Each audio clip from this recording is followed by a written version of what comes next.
Everyone welcome back to our new video. देखो जो आज की वीडियो होने वाली है वो गोल्ड के ऊपर होगी। मतलब ये लगा लो आई थिंक मेरे चैनल में मेरी सेकंड वीडियो होगी गोल्ड के ऊपर। बट मैंने अभी कुछ चीज़ें स्टार्ट करी है कि कमोडिटी का पूरा सेक्शन में कवर करूँगा और उसके बाद निफ्टी, बैंक निफ्टी, सेंसेक्स इन पे वीडियो डालूंगा। बट थोड़ा इस पे थोड़ा सा कह सकते हो आप लोग थोड़ी वीडियो कम आएगी, क्योंकि ये एक्चुअल में क्या है यार, मेरे पास ऑफिस के बाद इतना टाइम होता नहीं है कंटिन्यूसली। बट इनका जो सिनेरियो रात भर चलता है और नेक्स्ट डे भी ऑलमोस्ट मार्केट उसी के हिसाब से चलता है, तो कोशिश रहेगी कि इन पे मोस्टली फोकस मैं करूँ। बाकी देखो इस वीडियो के अंदर हम दो या तीन चीज़ें कवर करेंगे। फर्स्ट ऑफ ऑल मार्केट कहाँ पे स्टैंड कर रहा है, न्यूज़ क्या चल रही है, और उसके बाद जो लेवल क्या निकल के आ रहे हैं, और हमें ट्रेंड के अकॉर्डिंग कौन सी पोजीशन बनानी चाहिए जिससे कि हमारा बेनिफिट हो। स्ट्राइक प्राइस आप लोग अपने उसमें मेंटेन कर सकते हो। अभी देखो ये जो मैं आपको प्रेडिक्शन बता रहा हूँ ये यूएसडी चार्ट है, बल जो इसके पोजीशन रहेंगी ना आपकी, क्या स्टॉप लॉस होगा, क्या टारगेट होगा, वो आपको इंडियन चार्ट पे बता दूंगा ताकि आपको थोड़ा इजीली क्लियर हो जाए। फर्स्ट ऑफ ऑल मैं चार्ट को जो है डे टाइम फ्रेम में कर लेता हूँ।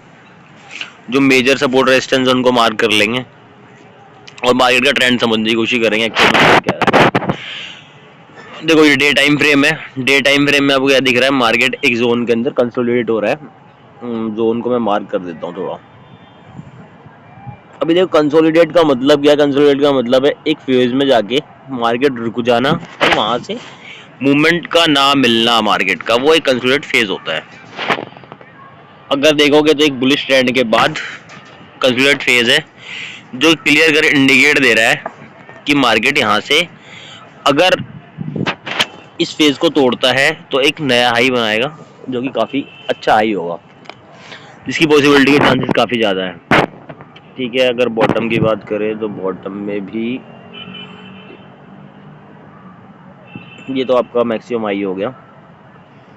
बॉटम में भी एक लेवल क्रिएट होगा यहाँ पे।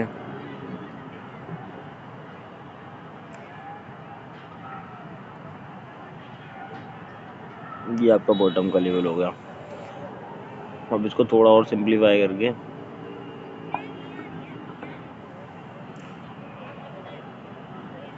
देखो ग्लोबल पे ना आपको इंडियन मार्केट बहुत ज़्यादा रिलाई करता है, और यहाँ पे जो पोजीशंस होती है मतलब गैप डाउन गैप अप जो मिलता है वो इसी के थ्रू मिलता है। तो इसका इससे ना आपका ट्रेंड और इसका सपोर्ट रेजिस्टेंस बहुत मैटर करता है। भले आपको स्ट्राइक प्राइस मेंटेन करनी है वो वहाँ से करो, बट मार्केट का जो सपोर्ट रेजिस्टेंस है ना वो इसके अकॉर्डिंग कंसिडर करके चलो, वो बेनिफिट बहुत ज़्यादा है। फिर ये नीचे हो गया 4040 और ऊपर से 4160। ठीक है, अब ट्रेंड स्ट्रक्चर की बात कर लो। ट्रेंड स्ट्रक्चर साइडवेज है पूरा, बट ओवरऑल मार्केट बुलिश है। वीक स्ट्रक्चर देखोगे तो भी आपको बुलिश ही दिख रहा है, ऊपर से रिट्रेसमेंट ले रहा है। अभी देखो रनिंग व्यू क्या होना चाहिए मार्केट का। रनिंग व्यू होगा आपका ऊपर जो हमारा सपोर्ट जोन लगा है 4.4 और 4220, इस जोन से एक रिट्रेसमेंट की उम्मीद रहेगी, क्योंकि देखो तो मल्टीपल टाइम मार्केट यहाँ से एक रिजेक्शन ले रहा है। तो अभी आपके लिए जो फिलहाल इंट्राडे में पोजीशन है ना, इस जोन के ऊपर तो देखो आपके पास क्लियर कट बाइंग मिल जाएगी, बट इस जोन से रिट्रेसमेंट की पॉसिबिलिटी काफ़ी ज़्यादा है। तो यहाँ से आप एक पुल बैक की एक्सपेक्टेशन कर सकते हो, बट पुल बैक ज़्यादा बड़ा नहीं है। इस जोन पे आगे कहीं ना कहीं मार्केट एक डबल बॉटम क्रिएट करेगा और वहाँ से फिर इस टाइप से आपका एक डबल बॉटम बनेगा। यहाँ से ये नॉर्मल स्ट्रक्चर होगा, इसके बाद पुल बैक लेगा और फिर जाके आप साइड की आपको एक रैली दे सकता है। ठीक है, ये नॉर्मल स्ट्रक्चर मार्केट का चलना चाहिए। अभी मानो लेट्स सपोज मार्केट ऊपर की तरफ ब्रेकआउट देता है, तो आपका जो नेक्स्ट टारगेट है वो कहीं ना कहीं ओपन हो जाएगा आपके पास, और वो लेवल हो जाएगा आपका 4231। और इंडियन चार्ट की बात कर लें तो इसके अंदर मैं आपको कुछ लेवल डिफाइन कर देता हूँ, प्लस फिर मैं आपको ऑप्शन बाइंग और सेलिंग और फ्यूचर के तीनों चीज़ों के बारे में आपको थोड़ा एक्सप्लेन कर दूंगा कैसे कैसे आप पोजीशन को क्रिएट कर सकते हो। तो कहीं ना कहीं मार्केट आपका 130 315 मतलब 1,30,315 के आसपास ट्रेड कर रहा है अभी। यहाँ पे देखोगे तो एक ट्रेंड लाइन भी आपको दिख रही है।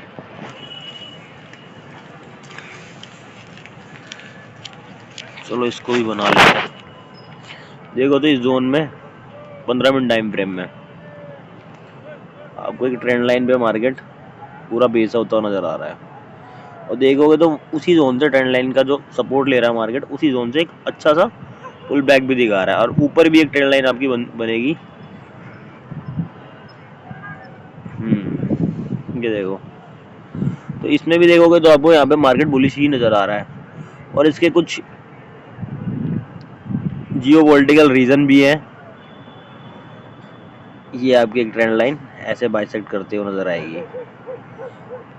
ठीक है, तो अभी क्या है, इस जोन से मार्केट थोड़ा सा नीचे आएगा, इस पॉइंट से, ये जो पॉइंट आपको दिख रहा है ना इस जोन के अंदर, ये देखो ये जो पॉइंट दिख रहा है, इस पॉइंट पे मार्केट का डिसीजन निकलेगा। ठीक है, बाकी अब इसके लेवल की बात करें तो ठीक है, इसके लेवल मार्क कर लेते हैं थोड़े से, फिर उसके बाद पोजीशन की बात करेंगे। तो वीडियो थोड़ी सी लंबी है, बट कोशिश करो चीज़ों को पूरा देखो ताकि अच्छे से समझ पाओ।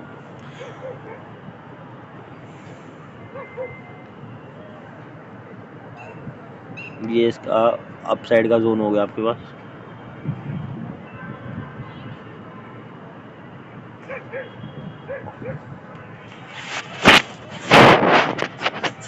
ये मार्केट का हाई हो गया। अब देखो ऊपर का हाई आपको मार्क होगा, नीचे से आपको एक ट्रेंड लाइन मिल गई सपोर्ट के लिए। अब रही बात पोजीशन की, तो देखो पोजीशन आपके लिए बेस्ट बिल्ड होगी वो इस चैनल के ब्रेकआउट और ब्रेकडाउन पे होगी। ठीक है, और जो आपका एसएल वहाँ पे मार्क होगा वो एसएल होगा इस जोन के नीचे।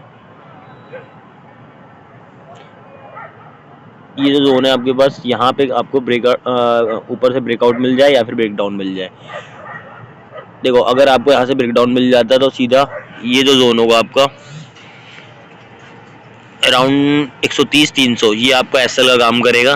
और बॉटम के टारगेट की बात करें तो फर्स्ट टारगेट जो होगा वो आपका 129-395 के आसपास, ये आपका एक बॉटम में टारगेट बन जाएगा। इसको भी मार्क कर देता हूँ। और यहाँ पे आप लोग चाहो तो ऑप्शन बाय कर लो या सेल कर लो, वो आपके ऊपर है।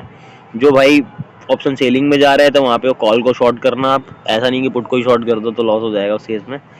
और जो भाई ऑप्शन बाइंग कर रहे हैं तो क्लियरली आप कॉल की पोजीशन या पुट की पोजीशन उसी अकॉर्डिंग बना सकते हो। जो भाई ऑप्शंस कर रहे हैं, आई मीन सॉरी फ्यूचर कर रहे हैं, तो फ्यूचर में देखो यहाँ पे आपका एसएल थोड़ा सा बड़ा बनेगा, तो क्वांटिटी को थोड़ा सा मैनेज करना, तो ये आपको थोड़ा बेनिफिट हो पाएगा। वरना इसमें ऑप्शंस ज़्यादा बेटर है।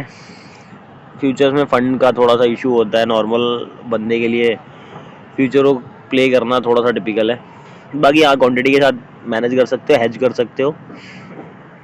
ये आपके पास दो टारगेट मिलेंगे। अगर नीचे का टारगेट यहाँ से बाइसेक्ट होता है तो जिसकी पॉसिबिलिटी थोड़ी सी कम है, तो आप ऑलमोस्ट फर्स्ट टारगेट तक का मिलता है तो यहाँ पे अचीव करो।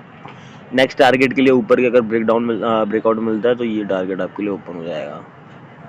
फर्स्ट टारगेट और एसएल होगा स्टैंड लाइन के नीचे, जो कैंडल यहाँ पे क्लोज करेगी ना उसका एसएल लेके फर्स्ट टारगेट 130-800 के लिए जा सकते हो। सेकंड टारगेट के लिए आपको पोजीशन होल्ड करनी पड़ेगी। तो उस केस में क्या होगा, मार्केट थोड़ा सा जो स्ट्रक्चर बनेगा वो भी मैं बना देता हूँ थोड़ा सा।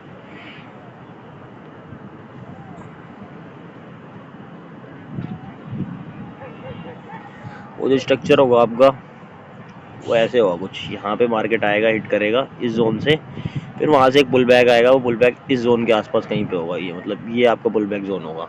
यहाँ से पुल बैक लेके मार्केट थोड़ा थोड़ा अप एंड डाउन करके ये स्ट्रक्चर पकड़ेगा, फिर जाके आपको एक टारगेट मिलेगा। ये स्ट्रक्चर चलेगा मार्केट के अंदर, मतलब कि 130-800 पे जाएगा मार्केट, वहाँ से पुल बैक लेके वापस नीचे की तरफ आएगा, वो भी इस जोन में। ये जो जोन दिख रहा है ना आपको, ये इस जोन में सपोर्ट लेगा और उसके बाद पुल बैक लेगा। ये नॉर्मल स्ट्रक्चर रहेगा। बाकी वीडियो से कुछ सीखने को मिलता है तो आप प्लीज़ चैनल को लाइक और सब्सक्राइब कर सकते हो। Thank you.